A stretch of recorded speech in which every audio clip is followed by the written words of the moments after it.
কেউ যদি কারো ক্ষতি করার জন্য কুফরি বা কালো জাদুর তাবিজ করে, তবে এক্ষেত্রে ভুক্তভোগীর করণীয় কি? আজকাল ঘরে ঘরে এই জিনিসটি হচ্ছে।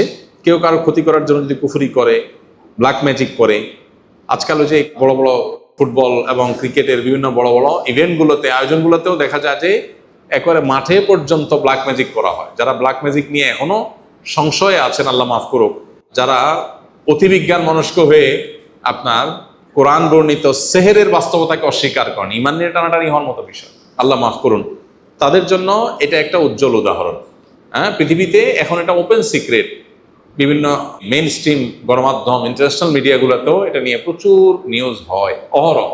একেবারে খেলা চলাকালীন খেলোয়াড়কে মাঠে ব্ল্যাক ম্যাজিক পর্যন্ত করা। তাহলে সেহের বা ব্ল্যাক ম্যাজিকের বাস্তবতাকে অস্বীকার করার সুযোগ নেই। আর আমাদের জন্য তো এসব প্রমাণের দরকার নেই, আমাদের কাছে তো এটাই যথেষ্ট যে কোরআনে সেহের সম্পর্কে বর্ণনা আছে। সো এটা কার্যকর, এটা বাস্তব। পৃথিবীর কোনো মানুষও বুঝে আসুক বা না আসুক, মানুষ সব বুঝে ফেলবে, নট নেসেসারি। বিজ্ঞান সব সমস্যার সমাধান দিতে পারে না, পারবেও না। এই জন্য কেউ যদি কাউকে ব্ল্যাক ম্যাজিক করেছে, কুফরি কালাম করেছে, তাবিজ কবজ করে ক্ষতি করেছে এরকম মনে হয়, তাহলে যিনি এরকম ভুক্তভোগী তার করণীয় হবে প্রথম আল্লাহর দিকে রুজু হওয়া, আল্লাহর সাহায্য চাওয়া, আল্লাহর কাছে পানা চাওয়া, আশ্রয় চাওয়া। সেটা কিভাবে করবেন তিনি? প্রথমত এটার জন্য তিনি নিজস্ব আমলগুলো আগে থেকেই করবেন, যাতে করে এরকম কেউ ক্ষতি করতে না পারে। কেউ যদি নিয়মিত সকাল সন্ধ্যার দোয়াগুলো পড়ে, যেগুলোতে রক্ষা কবচ আমল আছে, কেউ যদি নিয়মিত নবী সাল্লাল্লাহু আলাইহি সাল্লামের বাতানো শেখানো সুন্নাহগুলোকে মেনটেন করে দোয়াগুলোকে পড়ে, ইনশাআল্লাহ কোনো ব্ল্যাক ম্যাজিক তাকে ক্ষতি করতে পারবে না। চাঁদের 13, 14, 15 আইয়াম বীজের রোজা, এটা ব্ল্যাক ম্যাজিক থেকে মানুষকে সুরক্ষা দেয়। সূরা বাকারার তেলাওয়াত যদি শুনে, এটা মানুষকে সুরক্ষা দেয়। এরকম বহুবিধ উপায় আছে।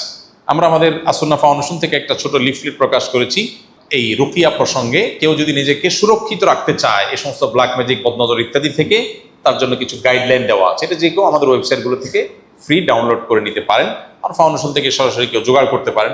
স্কিলের ভাইদের জন্য আমাদের দাওয়ার টিমের ভাইরা এই কাগজটা ফাউন্ডেশন থেকে জোগাড় করে সবাইকে দেওয়ার ব্যবস্থা করবেন ইনশাআল্লাহ। তো এখানে কিছু গাইডলাইন দেওয়া আছে, এটা ফলো করতে পারেন। আর যদি আপনি ইফেক্টেড হয়েই যান, কেউ আপনাকে ক্ষতি করে ফেলেছে, তাইলে আপনি রুকিয়া করবেন। রুকিয়া মানে ঝাড়ফুঁক। কোরআনে কারিমের সিলেক্টিভ আয়াত পড়ে ফু দিবেন নিজের শরীরে, পানিতে, খাদ্যে, পানীয়তে, এবং নিয়ত করে ওই আয়াতগুলো পড়বেন, আল্লাহর কাছে দোয়া করবেন, আল্লাহ তাআলা হেফাজত করবেন। কোরআনের কেউ যদি জীবন্ত মুআজিজা এবং অলৌকিকত্ব দেখতে চায়, রুকিয়ার চাইতে বড় অলৌকিকত্ব আর দুনিয়াতে আরেকটা খুঁজে পাওয়া কঠিন। এক আল্লাহর বান্দা, আমার পরিচিত, নাম বললে আপনারা অনেকেই চিনবেন, অনেক সুপ্রসিদ্ধ এখন একজন লেখক। তার লেখালেখি ধাঁচ ধরন দেখে, দীর্ঘকাল থেকে তার যে অ্যাক্টিভিজম, এটা দেখে স্বভাবতই বোঝা যায় তিনি আসলে বামপন্থা অনুসরণ করেন। বামপন্থা অনুসরণ করার মানে তো আমরা বুঝি নাকি? এই আল্লাহর বান্দা দেশের বাইরে থাকেন। এর আগে আমি হয়তো বলেছি, ওনার মেয়ে অসুস্থ। তিনি বিভিন্নভাবে আমার নাম্বার জোগাড় করার চেষ্টা করেছেন। এটা যখন আমি টের পেয়েছি, আমি নিজে থেকে তার নাম্বার জোগাড় করে তার সাথে আমি যোগাযোগ করেছি। পরে আমি তাকে কিছু পরামর্শ দিয়েছি, এর বাইরে আরো কিছু ভাইরাও তাকে পরামর্শ দিয়েছেন। মেয়ের যে সমস্যা, সেটাতে বোঝা যাচ্ছে এটা আসলে জিন জাদুর সমস্যা, ব্ল্যাক ম্যাজিকের সমস্যা। এটা মেডিকেল রিলেটেড ইস্যু না, নর্মাল আপনার শরীরের অসুবিধা, অসুস্থতা না। এটা স্পিরিচুয়াল প্রবলেম, এটা ফিজিক্যাল প্রবলেম না। এটা মোটামুটি বোঝা যাচ্ছে। কিন্তু যেহেতু ওই যে বিজ্ঞান এটাকে স্বীকার করে না, এই জন্য ডাক্তাররা ওখানে তাদের যা আছে শারীরিক ট্রিটমেন্টের জন্য তারা ওইগুলোই করতেছে। দীর্ঘদিন ধরে করলো, কোনো ভালো ভালো নামগন্ধ নাই। একদিন উনি আমাকে ফোন করে বললেন, ভাই, মেয়ে একটা হসপিটালে ভর্তি আছে, সম্ভবত আইসিইউ বা এরকম গুরুত্বপূর্ণ কোনো ওয়ার্ডে বা আপনার গুরুত্বপূর্ণ কোনো ডিপার্টমেন্টে। তো বলে যে সেখানে ভর্তি অবস্থায় হঠাৎ করে মেয়ে নাই, উদাও। একটা হসপিটাল থেকে একটা রোগী, তাও মুমূর্ষ রোগী, নাই। কিভাবে নাই? কোথাও তাকে পাওয়া যাচ্ছে না, সিসি ক্যামেরা দেখেও কোনো হদিস পাওয়া যাচ্ছে না, হঠাৎ করে নেই। পুলিশ, সে উন্নত দেশ, সেসব দেশে মানুষ যদি একটা শুয়ে বের করা সম্ভব হয়, এত উন্নত টেকনোলজি, সব এআই ক্যামেরার অধীনে, পুলিশ সাথে সাথে ইনভেস্টিগেশন চালাচ্ছে, পুলিশও কোনো হদিস বাইর করতে পারে না। অনেক খোঁজাখোঁজের পরে পাওয়া গেল বহু দূর, আরেক দূরে, বহু 100 কিলোমিটার দূরে আরেক শহরের একটা হসপিটাল। কিভাবে সে সেখানে গেছে সেও বলতে পারে না, কেউ বলতে পারে না। এর কোনো ব্যাখ্যা তাদের কারোর কাছে নাই, পুলিশের কাছেও নাই, এআই ক্যামেরার কাছেও নাই, কিন্তু সে সেখানে আছে। এরকম আরো অনেকগুলো ঘটনা আমাকে বললেন যে ভাই এগুলো ঘটেছে। এটা কয়দিন আগে ঘটনা, এই 1-2 মাস আগের ঘটনা। সর্বশেষ তিনি কয়দিন আগে, আমি বলেছি আপনি রুকিয়া করে যান, কোরআনের তেলাওয়াত, রাকিদের সাথে যোগাযোগ করায় দেওয়া, আলহামদুলিল্লাহ তিনি করেছেন। মেডিকেল ট্রিটমেন্টও চলেছে, আলহামদুলিল্লাহ তিনি আমাকে যে কয়েকদিন আগে মেসেজ দিলেন, ভাই দেশে আসতেছি, আমার মেয়েটা এখন পুরোপুরি সুস্থ এবং পড়াশোনা করছে আলহামদুলিল্লাহ। কোরআনের অলৌকিকত্ব যদি কেউ দেখতে চায়, রুকিয়ার চাইতে কাছাকাছি কোরআনের অলৌকিকত্ব দেখার আরেকটা আইটেম পাওয়া কঠিন। তো এই জন্য কেউ যদি আপনাকে ব্ল্যাক ম্যাজিক করেছে, তাবিজ করেছে, ক্ষতি করেছে এরকম মনে হয়, তাহলে আপনার কাজ হলো রুকিয়া করা। রাকি দিয়ে রুকিয়া করা যায়, কিন্তু ভালো হয় সেলফ রুকিয়া, নিজের রুকিয়া নিজে করবেন। আপনি বলবেন আমি কিভাবে করবো? রাকিদেরকে বলবেন ভাই কি কি আয়াত পড়ে ফু দেন, ওই আয়াতগুলো আমাকে জানায় দেন, ওই লিস্ট অনুযায়ী দেখে দেখে আপনি পড়ে ফু দেন, ব্যাস দ্যাটস ইট। এটা রাকির মুখের আলাদা কোনো কারামতি নেই। কারামতি হলো কোরআনের, মজেজা হলো কিসের? কোরআনের। সো আমরা অনেকে এখানে ভুল ধারণার মধ্যে আছি, আমরা মনে করি না রাকিদেরকে দিয়েই রুকিয়া করাইতে হবে। হ্যাঁ, এটা ঠিক, রুকিয়াতে অনেক লম্বা কেরাত, লম্বা পড়তে হয়, সবাই সেটা পারে না, সেক্ষেত্রে রাকির সাপোর্ট নেওয়া যায়, কোনো অসুবিধা নেই। অনেক সময় অলসতা হয়ে যায়, নিজের দ্বারা হয় না, এই জন্য কাউকে আপনি সেট করলেন, ওকে রাকি দিয়ে করেন। কিন্তু রাকির মধ্যে কে ভেজাল, কে ভেজাল না, কে টাকার জন্য, কে ধান্দার জন্য, কে ফাঁকি দেয়, কে ফাঁকি দেয় না, আপনার সন্দেহ কনফিউশন আছে। আমরাও ব্যক্তিগতভাবে কাউকে সচরাচর অফিসিয়াল আমরা রেকমেন্ড করি না। এক্ষেত্রে সমাধান হলো নিজের রুকিয়া নিজে করা। আমার পরিচিত এরকম ভাই ব্রাদার আছে আলহামদুলিল্লাহ। আমাদের ইন্ডিয়ান নাহিদ ভাইয়ের কথা আমি বিভিন্ন সময় বলেছি যে ওনার বাসায় জিনের উপদ্রব বাচ্চাদের মধ্যে এমন এমন ডিস্টার্ব, শুনলো অবাক করার মতো। নাহিদ ভাইকে আমরা সবাই চিনি, আমাদের এই যে এখানকার এই বিল্ডিং এর স্ট্রাকচারাল ইঞ্জিনিয়ার উনি, আপনারা অনেকেই চিনেন। তো নাহিদ ভাই বলতেছিলেন যে কোভিড-19 সময় বলতেছিলেন, বলেন যে ভাবির কথা বলেন যে কোমড়া কেটে ফালি করে রাখছে, এক পাশে একটা আরেকটা কাটতেছে, কাটার পরে দেখে যে এটা নাই। নাহিদ ভাই এখনো বেঁচে আছে, জিজ্ঞাসা করতে পারে। আমাদের এই বিল্ডিং এর স্ট্রাকচার ইঞ্জিনিয়ার এখানে আসেন প্রায়, উনি বুয়েট পড়ুয়া ইঞ্জিনিয়ার, ওনার ওয়াইফ ভাবিও বুয়েট পড়ুয়া ইঞ্জিনিয়ার। তার ঘরে এই ঘটনা, বলে যে ডিম রাখা আছে ফ্রিজে, হঠাৎ করে দেখি ঘরের মাঝখানে মেজের মধ্যে ঠাপ করে পড়ছে। ওনার বাসা আমি গেছি একবার, বাসার ওই যে বারান্দার ওখানে ফুলের টবে ফুল গাছে ফুল ধরে আছে, বলে যে ফুল ছিঁড়ে নিচে ফেলা দিছে, বাচ্চারা দিছি মায়ের, ফুল ছিঁড়ছস কেন? পরে দেখি পরের দিনে একই অবস্থা, বাচ্চা ওর দ্বারা কাছেও যায় না। আচ্ছা, এরপর আমি ওনাকে একজন রাকির কথা বললাম, ভাই এই রাকি, উনি বলছেন না রাকির থেকে আমি হেল্প নেবো কেন, আমি কোরআন পড়তে জানি, আমি রাকিরে ডাকে আনছে বাসা এনে, বলছেন ভাই কি কি আয়াত পড়বেন আমাকে লিস্ট দিয়ে আপনি চলে যান। এরপর উনি নিজে রুকিয়া করছেন, পরিপূর্ণ সুস্থ আলহামদুলিল্লাহ। ভাইরা আমার, এই জন্য যদি কেউ এরকম আক্রান্ত হন নিজে রুকিয়া করবেন। এখন মুশকিল হলো আমরা আজকাল সবকিছু টাকা দিয়ে করতে চাই, ভাই রাকিরে 10,000 টাকা দিয়ে দিই, ভাই তুমি রুকিয়া করে চলে যাও, তো আমার কোরআন পড়ার টাইম নেই। আল্লাহর ঠেকা পড়ে না এই লোককে শেফা দেওয়া, আল্লাহর ঠেকা পড়ে নাই যে আল্লাহর কালাম দিয়ে আপনাকে অলৌকিকত্ব দিয়ে আল্লাহ আপনাকে সেবা করাবেন, আল্লাহ ঠেকা পড়ে নাই। এতটুকু চেষ্টা করতে হবে। এখন আমরা দুনিয়াটা সব ওই ট্যাবলেটের মধ্যে নিয়ে আসছি, দুনিয়া সব কিছু নিয়ে আসছি ট্যাবলেটের মধ্যে, খাওয়াই দাও শেষ। দিন এত সহজ না, একটু স্ট্রাগল করতে হয়, প্রকৃতিগত সিস্টেমটাতে একটু স্ট্রাগল করতে হয়, আর এই আর্টিফিশিয়াল সিস্টেমে স্ট্রাগল করতে হয় না। সবকিছু দেখবেন দেনান দেন হয়ে যাচ্ছে, ওই যে দাজ্জালের মতো, দাজ্জালে সবকিছু নগদ, আমার প্রতি ইমান আনো এই যে নগদ জান্নাত পেয়ে যাবো। আল্লাহ প্রতি ইমান আনলে আল্লাহ কিন্তু নগদ জান্নাত দিবেন। আল্লাহ বলবে তুমি ইমান আনছো যে পরীক্ষা দাও 60 বছর 70 বছর, তারপরে জান্নাত। তাহলে দাজ্জালের সিস্টেম আর আল্লাহ সিস্টেম বেশ কম আছে না? নাই। দাজ্জালের প্রতি ইমান আনবেন, সাথে সাথে তার হাতে নগদ জান্নাত, সেগুলো জান্নাতে ঢুকবে, আসলে জাহান্নাম। ওইটা আসলে কি? জাহান্নাম। এই জন্য ভাই নগদ কাজ করবে, একদম গুলি মতো কাজ করবে, আপনি ট্যাবলেট খাইলে মানুষ অসুখ ভালো হয়ে গেল, এটা ন্যাচারাল সিস্টেম না। ন্যাচারাল সিস্টেম হলো আস্তে আস্তে আস্তে আস্তে অটোমেটিক একটা সময় ভালো হবে। তারপরও কোরআনে কারিমের অলৌকিকত্ব কখনো কখনো দেখা যায় তৎক্ষণাৎ কাজ করে। তাহলে যিনি আক্রান্ত হয়েছেন তিনি নিজে রুকিয়া করবেন বা রাকিদের শরণাপন্ন হবেন, ইনশাআল্লাহ তাআলা তাকে শেফা দান করবেন, সেটা শুধু কারো পরামর্শ নেবেন। কোন শত্রু যদি সবসময় ঝগড়া বিবাদ করার জন্য উস্কানি দেয় এবং বাড়ির সামনে এসে জোরে জোরে গালিগালাজ করে, যেন মারামারি করে, এমত অবস্থায় শান্ত থাকা ও পরিস্থিতি মোকাবেলা করার উপায় কি? দুনিয়ার সবচেয়ে কঠিন কাজগুলোর একটা হলো মাথা ঠান্ডা রাখা। কি রাখা? মাথা ঠান্ডা রাখা, সবর করা, সংযম করা। এটা হলো দুনিয়ার সবচেয়ে কঠিন কাজগুলো একটা। অনেক লম্বা লম্বা ওয়াজ করাও সহজ, কিন্তু জায়গা মতো সবর করা সহজ না।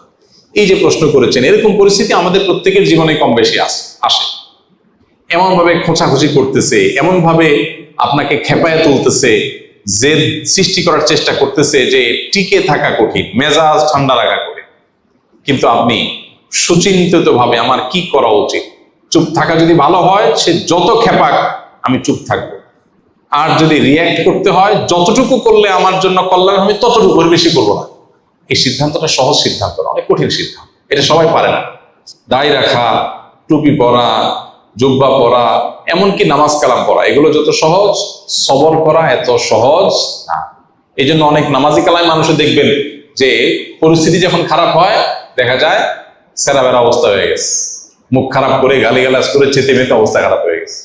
তো এই জন্য সংযম বা আত্মনিয়ন্ত্রণ এটা খুব কঠিন একটা কাজ। ইসলাম আমাদেরকে বারবার এই জিনিসটা শিখিয়েছে, আমাদেরকে নিজেদেরকে কি করতে হবে, নিজেকে কন্ট্রোল করা শিখতে হবে। যেখানে যতটুকু দরকার ততটুকু ডোজ দিব, বেশি দিয়া এরপরে বলবো সরি, এটা করা উচিত না।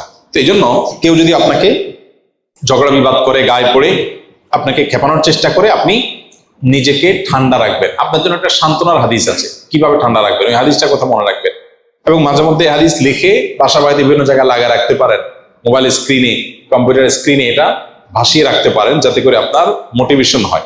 আবু দাউদে বর্ণিত একটা হাদিস নবী করিম সাল্লাল্লাহু আলাইহি সাল্লাম থেকে বর্ণিত হয়েছে, তিনি বলেছেন, আনা যাইমুন বিবাইতিন ফি রাবাদিল জান্নাতি লিমান তারাকাল মিরা ওয়া ইন কানা মুহিক্কা। অর্থাৎ নবীজি বলেছেন, আমি জান্নাতের মধ্যে একটি প্রাসাদ পাইয়ে দেওয়া। জান্নাতে প্রাসাদের মালিক হওয়া মানে কিন্তু দুনিয়ার মতো কোন ফ্ল্যাট প্লট বা বাড়ির মালিক হওয়ার মতো না। দুনিয়াতে মানুষ মালিক হয় কতদিনের জন্য?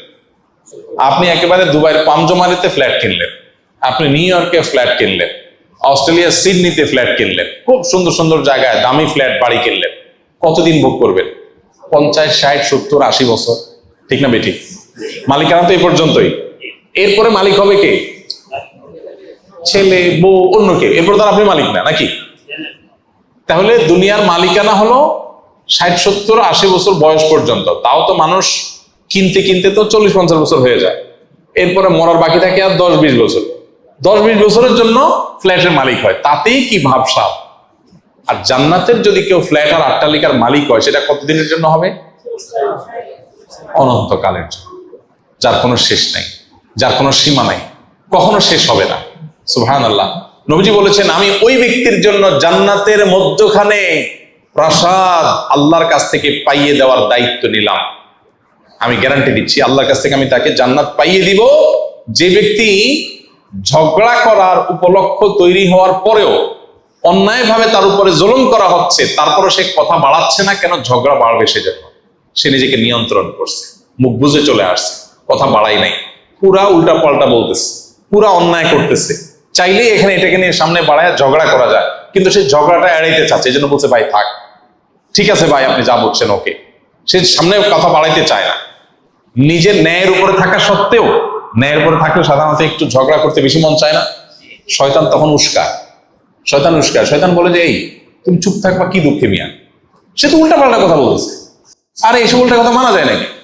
ঝগড়া করার পর কেউ জিজ্ঞেস করে, ভাই এত চেতাচেতি করলেন, আরে ভাই কি উল্টা পাল্টা কথা শোনেন না, মাথা ঠিক থাকে। শয়তান যুক্তি দেওয়ায় না। কিন্তু ইমানদার, বুদ্ধিমান ইমানদার, যে ওই যে জান্নাতে আল্লাহ নবীর দায়িত্ব নেওয়া প্রাসাদের মালিক হতে চায়, সে কি করবে? সে দেখতেছে উল্টা পাল্টা হচ্ছে, দেখছে যে কথা বললে এখানে ঝগড়া হবে, ঝগড়া হলে আমার মেজাজটা গরম হবে, তার চাইতে বলে, ভাই ঠিক আছে ভাই, ওয়াইদা খাতাবাহুমুল জাহিলুনা ক্বালু সালামা, জাহেলদের সাথে কথা বললে বলবে সালাম। এই মানুষটা খুব কম সমাজে, এই মানুষের সংখ্যা খুব, কারণ জান্নাতি মানুষটা কম হবে। তাহলে এবার দেখেন, যৌক্তিক হোক, আপনার কথাটাই সঠিক, সে উল্টাপাল্টা বলতেছে, ফেসবুকে একদিনে পোস্ট লিখছে, আর দেখলে মেজাজটা কি উল্টাপাল্টা কথা বলতেছে, এই জন্য আপনি কমেন্ট বক্সে গিয়া তার গোষ্ঠী উদ্ধার করে গালিগালাজ দিলেন, দিল সে আবার আপনার গোষ্ঠী উদ্ধার করে, আপনি আবার তার দাদার গোষ্ঠী উদ্ধার করলেন। এভাবে আস্তে আস্তে সামনে বাড়তে থাকলো। বুদ্ধিমানের কাজ সম্ভব হলে যৌক্তিকভাবে পারলে তাকে বুঝালাম, আর যদি মনে হয় বুঝাতে গিয়ে উল্টা বরং আমারই মেজাজ গরম হবে একটু পর, তার চাইতে ভালো বলবো, ভাই ঠিক আছে, আপনারটা নিয়ে আপনি থাকেন, মুস্কি হাসি দিয়ে চলে আসবো। এটা হলো বুদ্ধিমান মানুষের কাজ। ওয়াইজা খাতাবাহুমুল জাহিলুনা ক্বালু সালামা, জাহেলদের সাথে কথা বলবো, ভাই সালাম, সালাম ভাই সালাম, থাকো তুমি, আমি ঝগড়াতে নেই। ইমানদারে তো ফালতু সময় না বসে বসে পেনা পেঁচাবে। এই জন্য ভাই, গ্রামে শহরে সব জায়গায়, বিশেষ করে গ্রামে তো এগুলো অনেক বেশি হয়। আইল ঠেলা ঠেলি, জমি ঠেলা ঠেলি, গন্ডগোল, ফাসাদ, মানে গায়ের উপরে এসে পড়ে, তাই না? ঠিক রাখা কঠিন, কিন্তু কঠিন কাজটা করতে পারলেই জান্নাত পাওয়া যাবে। আল্লাহ আমাদেরকে তৌফিক দান করুন।